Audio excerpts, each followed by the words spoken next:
Buenas tardes, es un gusto saludarles. Mi nombre es Andrea Durán, soy abogada, poseo dos maestrías. La primera es en Derechos Humanos y Derecho Humanitario y la segunda es en Relaciones Internacionales y Diplomacia Convención en Política Exterior. El día de hoy quería abordar con ustedes una temática bastante interesante. ¿Cuál es la temática que me gustaría abordar? Es justamente cómo puedo defender mis derechos humanos. Hay muchas personas que en la actualidad me han cuestionado exactamente cómo podemos hacer eso. Sin embargo, para poder dar una respuesta a este interrogante, cada día podemos ver que exigimos derechos y que estos sean respetados y que nosotros podamos defenderlos, pero mi inquietud es, ¿realmente acaso nosotros conocemos cuál es su significado? Es por eso que me gustaría comenzar mencionando qué son los derechos humanos. Los derechos humanos tienen diferentes significados dependiendo de la perspectiva que nosotros queramos ver, sea el ámbito filosófico, el ámbito jurídico. Personalmente considero que la más importante es que los derechos humanos son atributos inherentes al ser humano. ¿Qué quiero decir esto? Que tienen diferentes características. En primer lugar tenemos la universalidad, es decir, que es para todas las personas sin distinción de sexo, raza, color, identidad, religión, sin importar ninguna característica en particular. Entonces, si ya conocemos cuál es el significado de los derechos humanos, ¿quién es el garante de estos derechos humanos?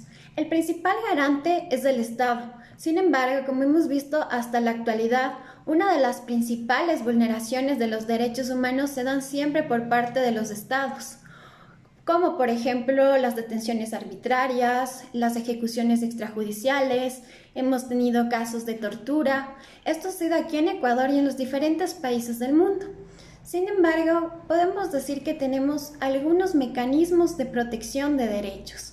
¿Y cuáles son estos mecanismos? Tenemos a nivel nacional, tenemos a nivel regional y a nivel internacional. ¿Qué quiere decir esto? Que nosotros podemos acceder y tener lo que sería un resarcimiento a la vulneración de nuestros derechos humanos por diferentes vías. Vamos a empezar primero con el ámbito nacional. En el ámbito nacional, nosotros tenemos diferentes vías por las cuales yo puedo defender directamente mis derechos humanos y no necesariamente en algunos casos necesito abogados. No sé si ustedes conocen, por ejemplo, algunas situaciones. Voy a mencionar a nivel nacional primero la vía administrativa. No sé si ustedes han escuchado, pero actualmente existen bastantes casos en los cuales nosotros requerimos medidas de protección urgentes por la vía administrativa. Un claro ejemplo es cuando existen vulneración de derechos humanos en la niñez, por ejemplo. Puede ser dentro del ámbito familiar o puede ser también dentro del ámbito institucional. Una de las entidades que se encarga de emitir las medidas administrativas es la Junta Cantonal de Protección de Derechos. Es algo sumamente necesario. Justamente en esta época hemos visto que han aumentado los casos de violencia intrafamiliar, no solamente contra la mujer, sino también contra los niños, niñas y adolescentes. Entonces, la Junta Cantonal se encarga de la protección de derechos de lo que son los niños, niñas y adolescentes. Como nosotros podemos ver en estas medidas de protección que se dan, por ejemplo, es que salga el agresor de la vivienda, también, por ejemplo, que tenga prohibido acercarse a una distancia oportuna a la persona que se ha visto vulnerada o afectada en sus derechos. Eso sería un claro ejemplo de lo que es la vía administrativa. Ahora les voy a poner un ejemplo a nivel nacional con respecto a lo que es la vía judicial. Actualmente, igual como les comentaba, si bien tenemos más indicios, más casos de lo que es violencia intrafamiliar, tenemos la unidad, por ejemplo, en este caso puede ser la unidad de violencia contra la mujer, también tenemos la unidad de familia, mujer, niñez y adolescencia, dependiendo de los casos. Como ustedes conocen, dentro de la parte judicial tenemos el aspecto civil, tenemos laboral, tenemos penal. Tenemos diferentes áreas que nosotros nos compete conocerlas para saber realmente a dónde puedo yo dirigir, sea mi demanda, sea mi denuncia, mi petición. Hay diferentes términos que más adelante les voy a ir comentando cuáles para cada uno de estos ámbitos. Otro claro ejemplo que nosotros podemos tener es la vía constitucional. No sé si ustedes han escuchado acerca de la vía constitucional. Es una de las más amplias y las más necesarias. ¿Por qué? Porque justamente tenemos los derechos constitucionales, es decir, que cualquier vulneración y que yo quisiera tener algún tipo de resarcimiento inmediato y que mi derecho pueda ser cumplido, lo voy a hacer por vía constitucional. Aquí tenemos, por ejemplo, la acción de protección. Anteriormente, en las anteriores constituciones que teníamos, era justamente conocida como la acción de amparo constitucional, pero eso ya ha sido modificado y ahora lo conocemos como acción de protección. Es justamente cuando hay una vulneración directa a mi derecho constitucional y necesito resarcirlos. Adicionalmente tenemos la acción extraordinaria de protección. ¿Qué quiere decir esto? Que ya hubo un juez que conoció respecto a esta vulneración de derechos y quizás no tomó las medidas oportunas dentro de su sentencia para que yo pueda realmente tener una protección a mis derechos. Adicionalmente contamos con otras vías. Por ejemplo, tenemos lo que es el habeas corpus. El habeas corpus ha sido bastante utilizado justamente desde el inicio de la pandemia. Pero ¿por qué hemos utilizado este sistema o esta acción directa del habeas corpus? Es cuando existe, por ejemplo, una detención arbitraria, ilegal o ilegítima. Como ustedes conocen, la situación de los centros carcelarios, o bueno, los centros de rehabilitación social como lo conocemos acá en Ecuador, está a su máximo tope, existe bastante gente, es decir, existe hacinamiento dentro de las mismas instalaciones y por ende se solicita el habeas corpus. Esto es cuando está en riesgo, por ejemplo, la vida de la persona, las condiciones, la parte de la salubridad no es la adecuada y por ende yo puedo solicitarla. Otra de las acciones que yo puedo solicitar es el habeas data y lo que sería también el acceso a la información, dependiendo de qué tipo de información sea, si sea una información pública o si es algún tipo de información privada que es reservada únicamente o exclusiva de esa persona. Con respecto a sus comentarios, muchísimas gracias Sebas, gracias Mauricio por sus saludos, gracias por acompañarnos esta tarde. Espero que sea útil todos los conocimientos que les estamos compartiendo. Y bueno, esto sería como que en el ámbito nacional que yo les quería compartir para que ustedes puedan tener mayor conocimiento y saber en qué ámbito yo puedo dirigir, sea mi denuncia, mi demanda o mi petición. Como les iba comentando, hay que tomar en claro cuál es la diferencia entre lo que es una denuncia y una demanda. Por ejemplo, las denuncias se hacen directamente cuando es un ámbito penal, por así llamarlo. Por ejemplo, yo puedo hacer mi denuncia, sea verbal o escrita ante fiscalía. También puedo hacer una denuncia ante lo que es la Junta Cantonal. Y ya la demanda es, por ejemplo, en un juicio de divorcio que yo quiero realizar, una pensión alimenticia. Con respecto a la petición, es netamente para el ámbito internacional. ¿Por qué? Por ejemplo, digamos que yo quiero acceder al sistema interamericano, y eso igual ya les voy a comentar más adelante. Con respecto al ámbito regional, el que realmente tiene un mayor impacto dentro de nuestro país es justamente el sistema interamericano. ¿Cómo yo puedo acceder a este sistema interamericano? Podemos acceder primero, se necesita agotar los recursos internos. Por ejemplo, digamos que yo tengo algún caso, por ejemplo, de desaparición forzada, un caso de tortura, una detención arbitraria y que yo ya haya impuesto todos los recursos que me permite nuestra Constitución acceder, sea por la vía constitucional, sea por la vía ordinaria, y después de esa interposición de recursos yo puedo acceder al sistema interamericano. Ahí se conocen como peticiones. ¿Qué es lo que tiene que contener esta petición exactamente? Nosotros tenemos que mencionar cuáles son los hechos que vulneraron mis derechos, cuáles fueron esos derechos afectados. Hay que tomar en cuenta también si es alguna particularidad, porque hay ciertos instrumentos internacionales de derechos humanos que nos permiten ahondar en algunas temáticas. Por ejemplo, lo que es migrantes, temas de libertad de expresión, personas privadas de su libertad. Hay para todos los ámbitos. Entonces podemos ahondar un poco más con esas convenciones, con protocolos adicionales que nosotros como país hemos firmado y a la vez hemos ratificado. Es decir, que nosotros tenemos que dar cumplimiento a lo que se establece en esas normativas. Con respecto a las peticiones, siempre se deben dirigir en primera instancia a la Comisión Interamericana de Derechos Humanos. ¿Por qué? porque la Comisión Interamericana es ese organismo cuasi jurisdiccional que va a revisar la petición, va a ver si tiene los elementos necesarios para que pueda ser conocido el caso. Una vez que se abre el caso, puede también involucrarse la relatoría. Como ustedes conocen, existe dentro de la Comisión Interamericana de Derechos Humanos algunas relatorías que ven aspectos importantes de grupos que se han visto afectados a lo largo de la historia. Entonces, también tienen a involucrarse en este caso y se emiten unas resoluciones y se dan a conocer cuáles serían las medidas que debería optar el Estado para que ya no exista esta vulneración de derechos. Muchas veces el Estado a veces hace caso omiso de lo que nos da a conocer la Comisión Interamericana de Derechos Humanos, pero hay algo bastante interesante.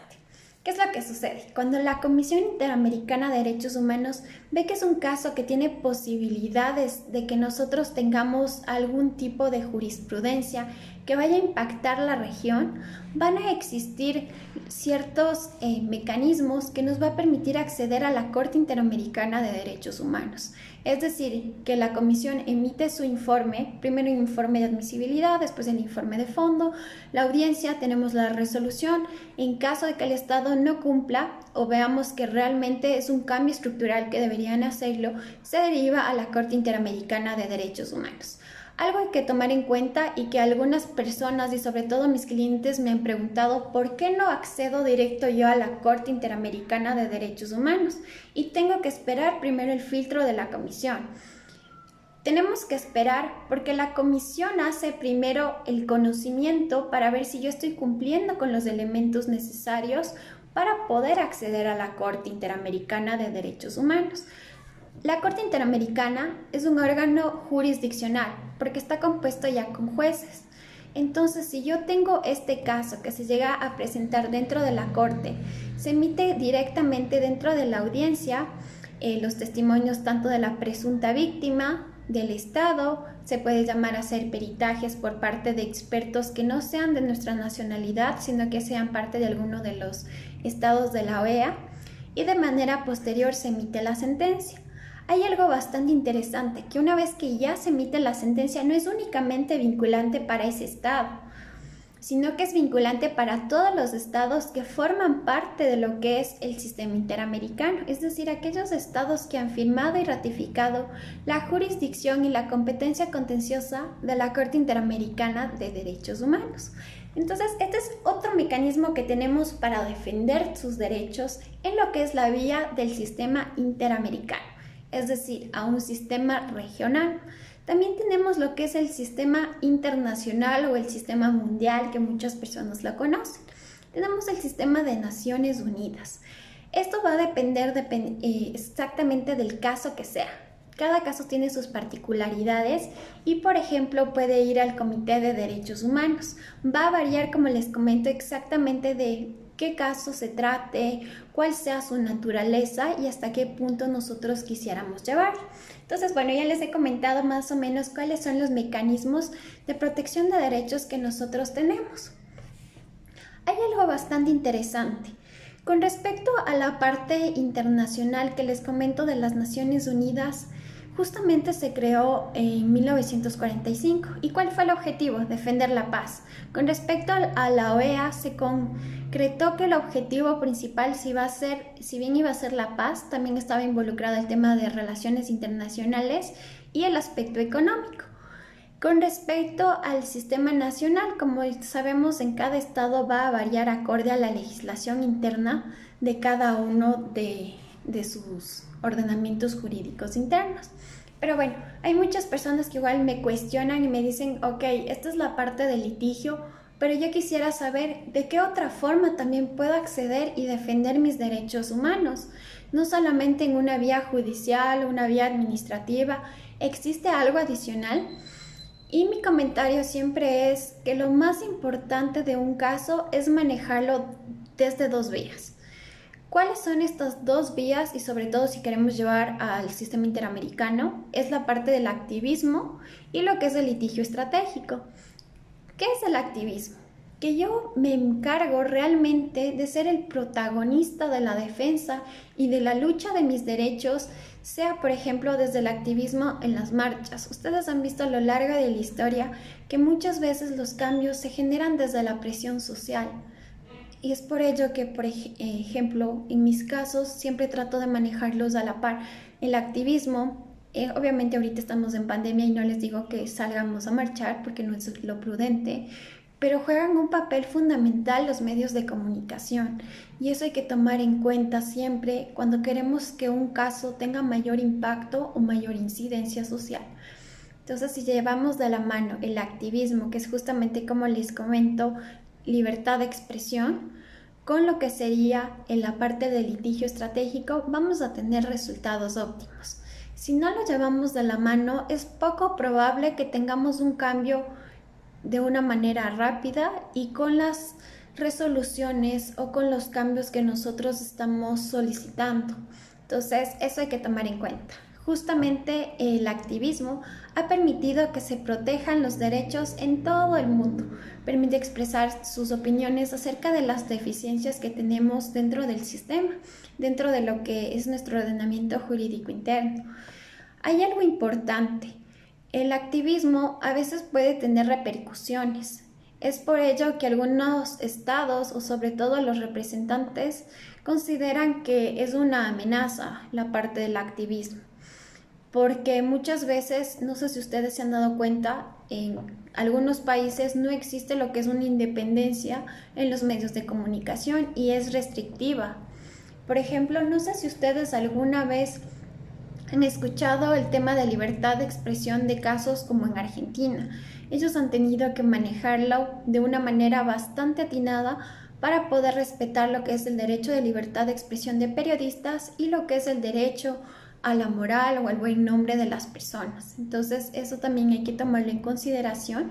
¿Hasta qué medida existe un umbral de protección de la otra persona acerca de la temática que vamos a abordar? Por ejemplo, si es algo en contra de algún agente estatal o directamente contra el Estado, hay que tomar en cuenta ese umbral de protección, qué casos y qué comentarios se pueden emitir y cuándo existe realmente una limitación. Entonces, hasta el momento hemos visto estos enfoques. Primero, lo que es la parte del litigio. Segundo, hemos visto la parte del activismo.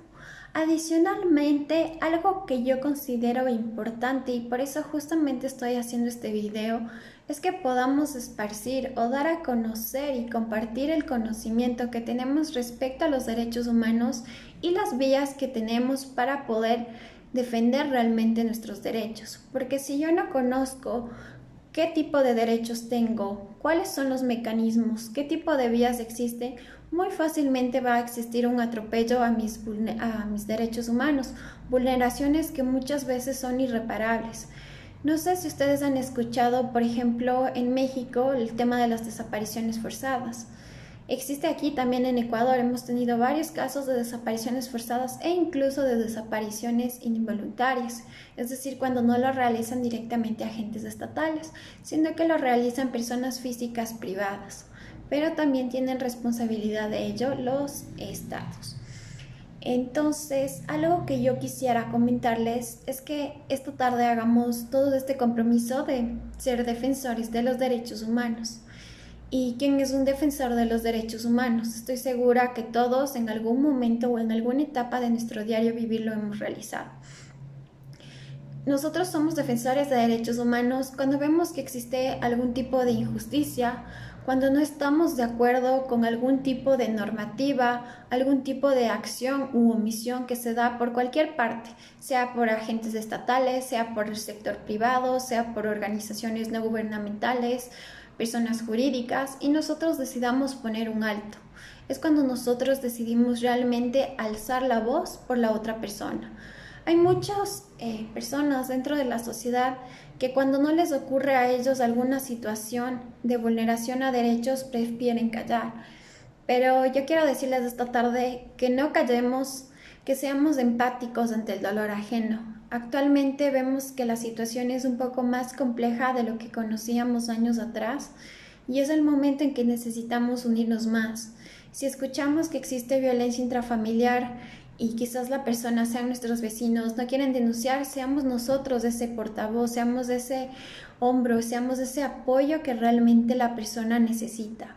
Si vemos que a una persona la agreden, que la detienen de una manera realmente arbitraria, que no tienen una orden judicial o que realmente no es responsable de lo que le están acusando, podemos nosotros defender. Si vimos lo que pasó, podemos ser testigos dentro de ese proceso judicial. Podemos dar a conocer, por ejemplo, si igual nosotros tenemos algún tipo, digamos, de cámaras de vigilancia fuera de nuestros negocios, realmente de nuestras casas. Últimamente hemos visto que existen muchos robos. Poder aportar con esa información, con esos videos de vigilancia para que la gente pueda también dar a conocer quiénes son los responsables y que exista realmente una responsabilidad ciudadana, que entre todos nos apoyemos y podamos evitar que las vulneraciones de derechos se den. Obviamente va a haber vulneraciones de derechos un poco más pequeñas y otras que son mucho más graves que terminan hasta con la muerte de las personas. Y por ende es nuestro deber ciudadano comprometernos. Justamente en la Constitución también nos habla acerca de ese compromiso y esas responsabilidades que tenemos. Así que realmente lo que es la defensa de los derechos humanos va a depender de cada uno de nosotros. Si bien el Estado, como les mencioné, es el garante, no puede ser el garante si realmente la sociedad no exige lo que le corresponde. Entonces, para ahondar un poco más y luego proceder con las respuestas e inquietudes que ustedes tengan, les quería comentar que nuestra Constitución tiene algo sumamente interesante, que no únicamente yo puedo defender los derechos humanos, sino también puedo defender los derechos de la naturaleza. No sé si ustedes alguna vez han revisado su Constitución, y si no es así, les invito a que lo hagan. La Constitución reconoce también como sujetos de derecho a la naturaleza, es decir, que respetemos sus ciclos de regeneración, que respetemos todo lo que es el derecho a vivir a un ambiente sano. Hemos visto, y hasta el momento, bueno, también estoy involucrada en este tipo de casos, de las actividades extractivistas que se realizan, cómo se ve afectada la gente que no tiene acceso a agua potable, que no tiene acceso a ningún tipo de agua realmente y en medio de una pandemia. Eso es inhumano. ¿Cómo vas a permitir eso? Que no tengan acceso ni siquiera a alimentos porque su alimento se basaba en la pesca. Entonces, sí es importante que nosotros tengamos en consideración eso. Algo igual bastante importante que nos dice nuestra Constitución es que siempre debe hacer caso a lo que está establecido en instrumentos internacionales. ¿Por qué? Porque tenemos establecido dentro de la Constitución el orden jerárquico, que respecto a lo que son instancias internacionales como instrumentos internacionales de derechos humanos, van a primar a lo que está establecido en la legislación interna. Eso es bastante importante. Algunos casos, igual que les voy a comentar a breves rasgos, que han tenido algún tipo de incidencia y que han sido emblemáticos, no únicamente aquí en Ecuador, sino a nivel de la región, y que han tenido un impacto bastante bueno porque han logrado no solamente cambiar la normativa, sino también tener una reparación integral a cada una de sus víctimas. Por ejemplo, en el caso Tibi, no sé si ustedes alguna vez escucharon, justamente este caso se refiere a lo que es la detención arbitraria. Y la comisión y la corte nos comentaron realmente cuáles eran los mecanismos que ellos deben tener si van a detener a una persona que no es nacional. Cómo se debe hacer el aviso a la embajada, al consulado. Realmente hasta qué punto la prisión preventiva debe durar. Entonces esto es algo muy importante que hemos tenido. Esto ha sido uno de los primeros casos de Ecuador. Seguidamente tenemos el caso de Sarayaco. Su sentencia salió en el 2012, no sé si han escuchado. Ese caso es increíble, aunque hasta la fecha todavía hay muchas cosas por cumplir.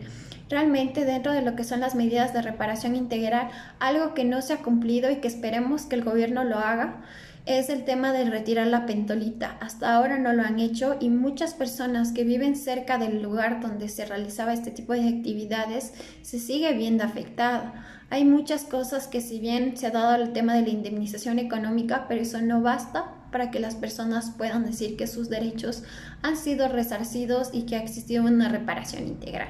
Entonces ese es el caso de Sarayaku. El enfoque más importante ahí es que siempre debe existir la consulta previa, libre e informada a los pueblos y nacionalidades. Otro caso muy importante que tiene Ecuador y que impactó la región es el caso de González Yui.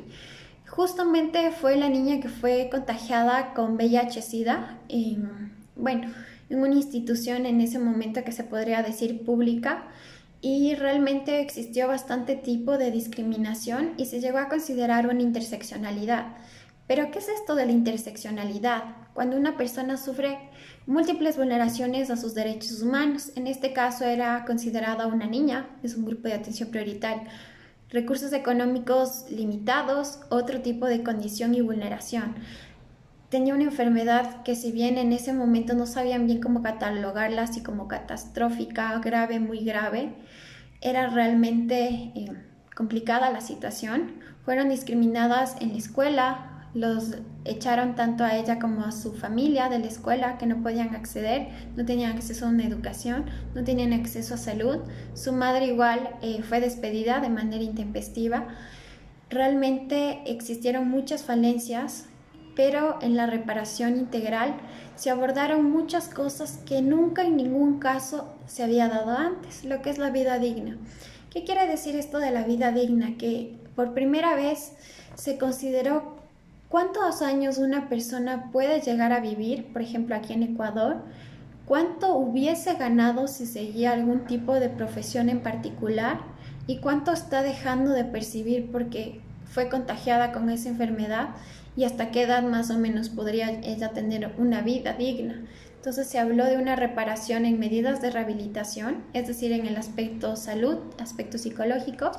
Se habló de una indemnización económica, se habló de medidas de satisfacción, lo que son las disculpas públicas, garantías de no repetición, hubo una modificación interna en el ordenamiento jurídico, y adicionalmente tuvo acceso a lo que es una vivienda digna, tuvo acceso a la educación, fue becada, y realmente esperamos que eso haya servido dentro de lo que es el Estado ecuatoriano para tener mayor cuidado con lo que respecta al ámbito de salud.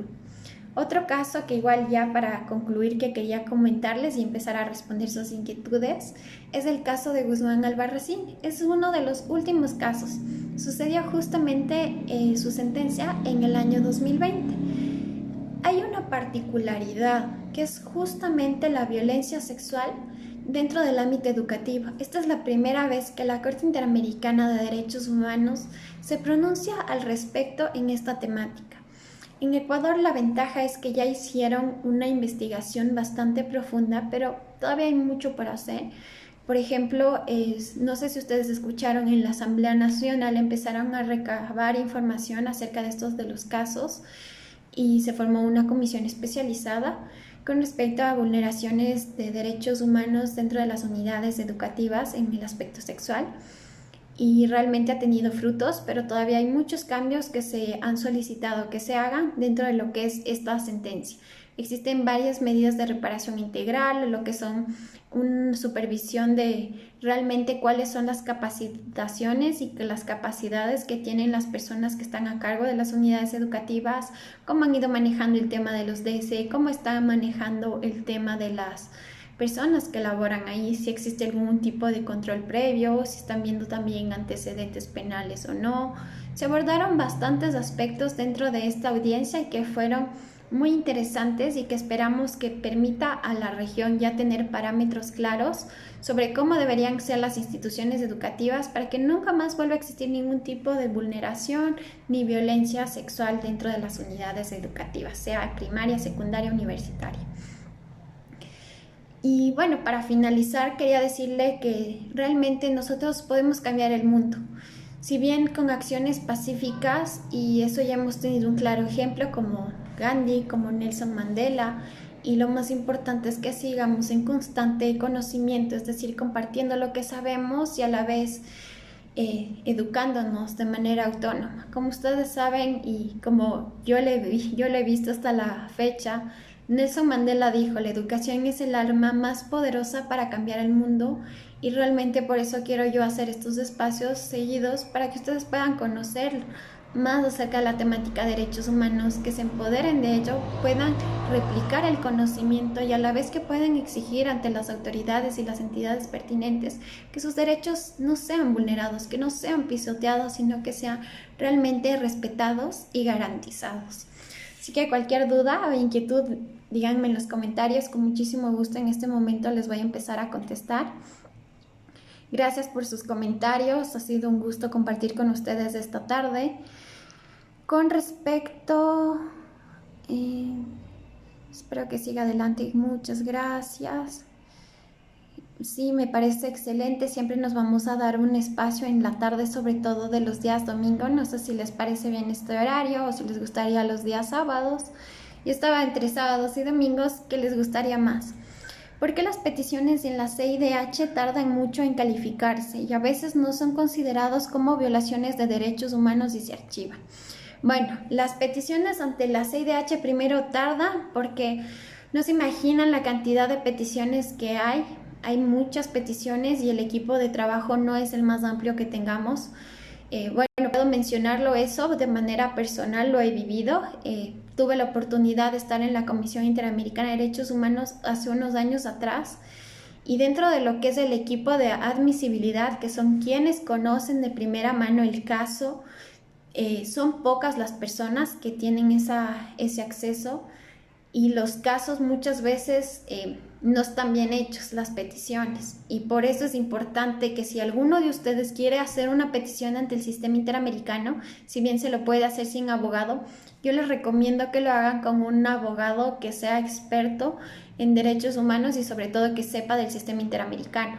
Porque primero se tarda porque hay muchas peticiones y digamos del 100% que llega a la parte de registro, las personas lo revisan, muchas están incompletas. Entonces por eso no se abre y se solicitan diferentes ítems. Por ejemplo, uno cuando está en la parte de admisibilidad, ¿qué es lo que pasa? En registro, perdón. En registro llegan, por ejemplo, cada persona tiene que revisar por lo menos unas 30 peticiones en 2 semanas. Al momento en que tú tienes las peticiones, tienes que revisar primero la caracterización. ¿Qué quiere decir eso? Que tengan los hechos descritos, que tengan pruebas que puedan demostrar cuáles son los derechos vulnerados acorde a la declaración o a la convención americana, que nos den a conocer cuál sería la reparación que ellos aspirarían o qué medida quisieran dentro de la resolución del conflicto o dentro de la resolución de la petición.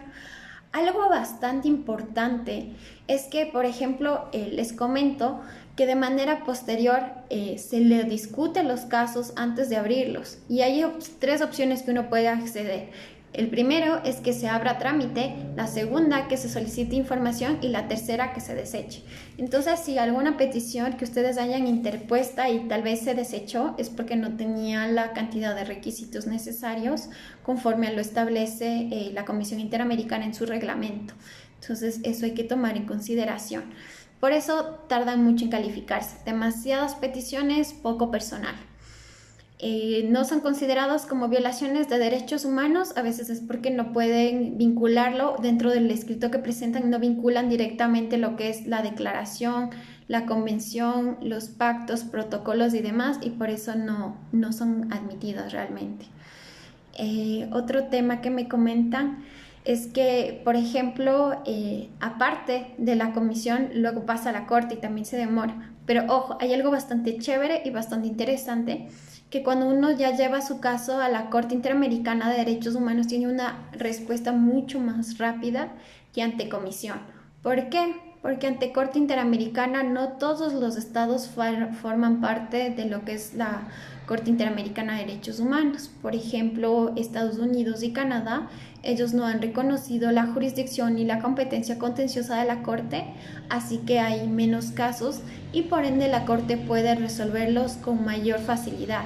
Ojo, otra cosa bastante importante y por la cual también se demoran el tema de las peticiones en la comisión es porque la comisión no únicamente tiene lo que es el sistema de peticiones y casos, es decir, que yo ingreso mi petición, sino que también tiene otras atribuciones, como por ejemplo lo que son los informes país, lo que son informes acorde a las temáticas, tienen las relatorías, entonces son labores más allá que solamente las peticiones, así que por eso también tarda.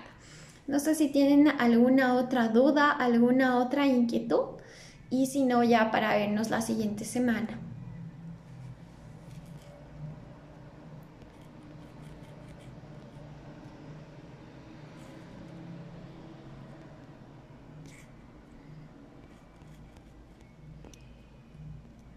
Perfecto. Entonces, quería agradecerles por su tiempo, por darse un espacio, y realmente creo que es un aporte muy importante lo que vamos a manejar. De ahora en adelante, cualquier duda o inquietud, pueden seguirme en mis redes sociales. Estoy como abogada Andrea Durán, tanto en Facebook, estoy en TikTok, estoy en Instagram, en Twitter, así que cualquier duda o inquietud está en mis cuentas y me pueden escribir por interno, seguirme, dejarme sus comentarios, y estaré bastante agradecida por alguna recomendación que me den. Que tengan una excelente tarde, que estén muy bien.